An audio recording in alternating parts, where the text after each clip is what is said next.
Idéalement situé à proximité du centre-ville de Brazzaville, sur les rives du majestueux fleuve Congo, notamment dans l'arrondissement 8 Madibou, le site naturel des cataractes du Djoué, en plein travaux d'aménagement, fait partie de ces lieux mythiques et prestigieux de la capitale congolaise. Le choix porté sur cet endroit pour cette cérémonie de dévoilement de la plaque signalétique commémorative à la charte africaine du tourisme durable et responsable, ainsi que de celle de la pose de la première pierre de l'engagement de la République du Congo à œuvrer en faveur du tourisme communautaire et qui a valu le rayonnement international de ce site, a réjoui plus d'un Congolais, d'autant plus que son succès repose sur sa position géographique qu'il offre depuis la nuit des temps avec une vue panoramique du fleuve et de la ville voisine de Kinshasa.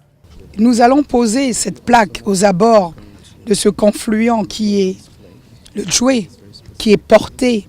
par ce mastodonte qui est le second fleuve le plus grand au monde, qui est le majestueux fleuve Congo, après l'Amazonie. Et la venue du principal ambassadeur qui porte le tourisme mondial, le premier citoyen en matière touristique, qui nous a fait l'honneur de fouler ce sol, est un message fort, encourageant,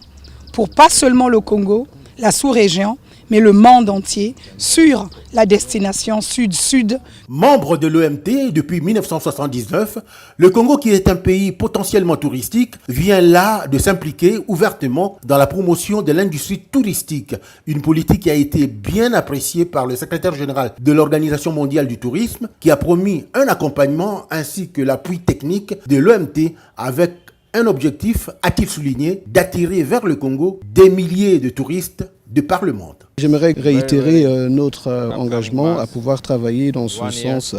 pour pouvoir promouvoir ce merveilleux site. Ce site sera bénéfique non seulement pour les Brazzavillois, mais aussi pour tous les touristes qui viendront visiter le Congo. Et ceci permettra de faire du Congo une grande destination. Signalons que la basilique Sainte-Anne de Brazzaville, le musée Galerie du bassin du Congo et la mythique école de peinture de Poto-Poto ont été également visités par le secrétaire général de l'Organisation mondiale du tourisme, qui a apprécié la volonté des autorités de faire du Congo une grande destination touristique.